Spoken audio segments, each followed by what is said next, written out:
क्यों और कैसे मनाते हैं कृष्ण जन्माष्टमी, जाने इस दिन का इतिहास और महत्व। जब जब धरती पर पाप और अधर्म हद से ज्यादा बढ़ा है, भगवान ने धरती पर अवतार लिया है। भगवान विष्णु किसी न किसी उद्देश्य की पूर्ति के लिए धरती पर अवतरित हुए।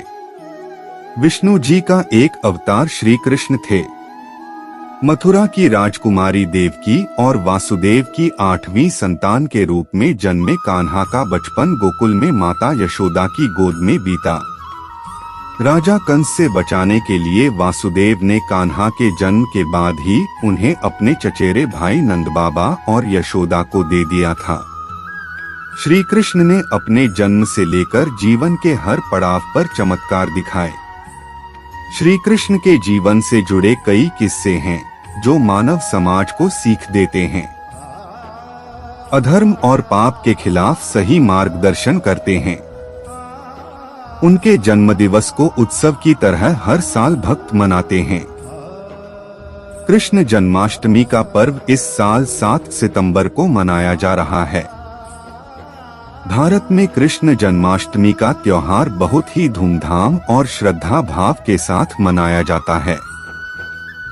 हिंदू धर्म में मान्यता है कि भाई कंस के अत्याचार को कारागार में रह सह रही बहन देवकी ने भाद्रपद के कृष्ण पक्ष की अष्टमी तिथि को अपनी 8वीं संतान के रूप में श्री कृष्ण को जन्म दिया था।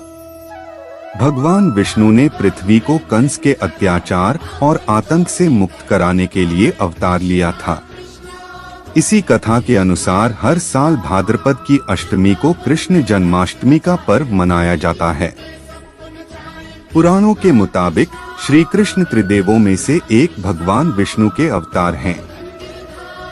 कृष्ण के आशीर्वाद और कृपा को पाने के लिए हर साल लोग इस दिन व्रत रखते हैं, मध्य रात्रि में विधि विधान से पूजा अर्चना करते हैं, भजन कीर्तन करते हैं और जन्मोत्सव मनाते हैं।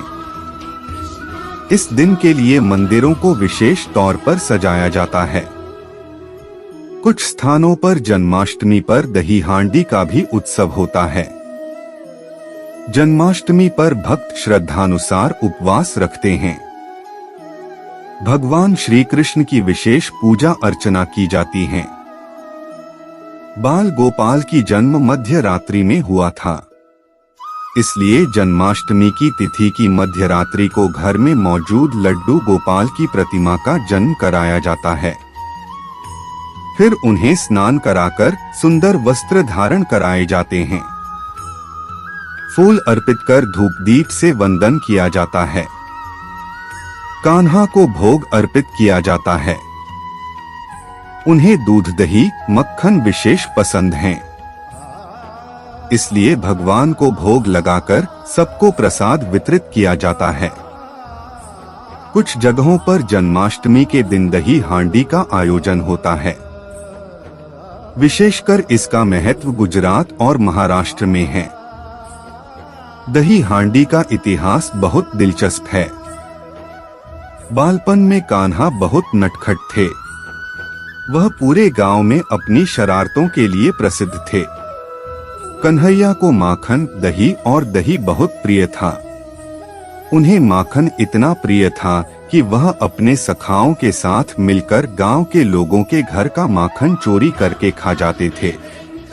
कान्हा से माखन बचाने के लिए महिलाएं माखन की मटकी को ऊंचाई पर लटका दिया करती, लेकिन बाल गोपाल अपने सखाओं के साथ मिलकर एक पिरामिड बनाकर उसके जरिए ऊंचाई पर लटकी मटकी से माखन चोरी कर लेते। कृष्ण के इन्हीं शरारतों को याद करने के लिए जन्माष्टमी में माखन की मटकी को ऊंचाई पर टांग दिया जाता है। लड़के नाचते गाते पिरामिड बनाते हुए मटकी तक पहुंचकर उसे फोड़ देते हैं। इसे दही हांडी कहते हैं। जो लड़का ऊपर तक जाता है उसे गोविंदा कहा जाता है। कैसे बाल कृष्ण के पृथ्वी पर जन्म लिया और दुनिया में असुरों का नाश किया, साथ ही अपने लीलाओं से लोगों का मन मोह लिया। कृष्ण के की नाम से पुकारा जाता है, जैसे बाल गोपाल, मुरलीधर, गोविंद, कान्हा, नंदलाल, नंद किशोर आदि।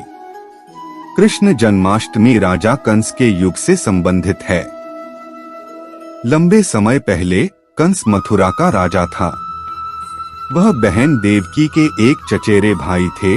वह अपनी बहन को गहरे दिल से प्यार करता था और कभी भी उसे उदास नहीं होने देता था।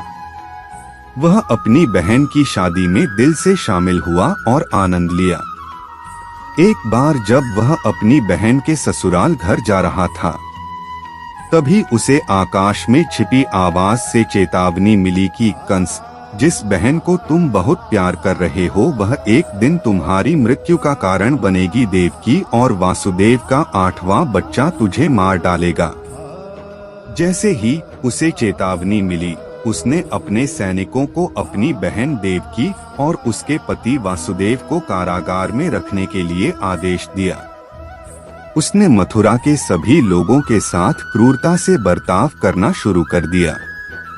उसने घोषणा की कि मैं अपनी बहन के सभी बच्चों को अपने हत्यारे को रास्ते से निकालने के लिए मार दूंगा। उसकी बहन ने अपने पहले बच्चे को जन्म दिया, फिर दूसरा, तीसरा और फिर 7वां, जो कि कंस के द्वारा एक एक करके मारे गए। बाद में देवकी अपने 8वें बच्चे के साथ गर्भवती हुई, अर्थात कृष्ण जी, जो कि भगवान विष्णु का अवतार थे। भगवान कृष्ण ने द्वापर युग में मध्य रात्रि में श्रावण के महीने में अष्टमी 8वें दिन को जन्म लिया। उस दिन से लोगों ने उसी दिन कृष्ण जन्माष्टमी या कृष्णाष्टमी का त्योहार मनाना शुरू कर दिया। जब भगवान श्री कृष्ण नव पृथ्वी में जन्म लिया, एक चमत्कार सा हुआ। जेल के दरवाजे अपने आप खुल गए, रक्षक सो गए और एक छिपी हुई आवाज ने कृष्ण को बचाने के रास्ते के बारे में वासुदेव को बताया।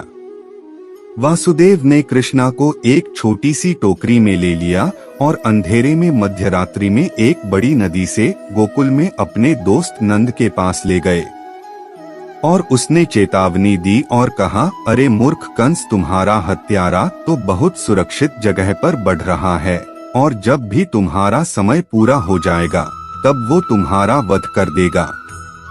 हिंदू पौराणिक कथाओं के अनुसार भगवान कृष्ण भगवान विष्णु के 8वें अवतार थे। यशोदा और नंद के सुरक्षित हाथ में गोकुल में बाल कृष्ण धीरे धीरे बढ़ रहे थे। बाद में उन्होंने कंस की सभी क्रूरता को समाप्त कर दिया और कंस की जेल से अपने माता पिता को मुक्त कर दिया। कृष्ण की विभिन्न शरारती लीलाओं से गोकुलवासी बहुत खुश थे। गोकुल में रहने वाले लोग इस त्योहार को गोकुलाष्टमी के रूप में मनाते हैं। कृष्ण भगवान विष्णु का 8वां अवतार हिंदू पौराणिक कथाओं में से एक सबसे प्रसिद्ध देवता है और बच्चों के पसंदीदा है।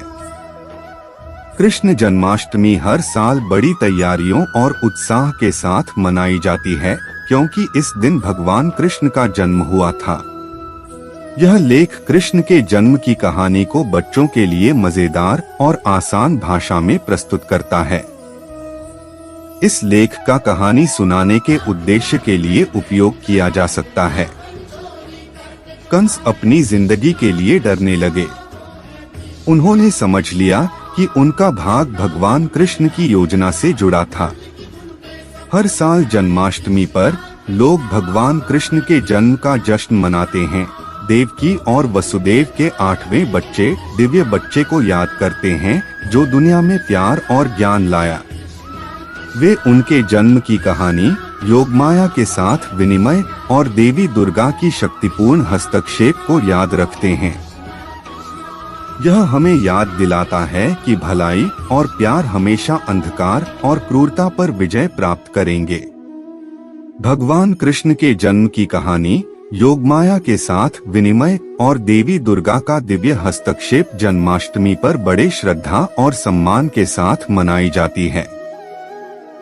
भगवान कृष्ण की जीवन की कहानी आज भी लोगों को भक्ति, करुणा और दिव्य कृपा का मार्ग तलाशने के लिए प्रेरित करती है।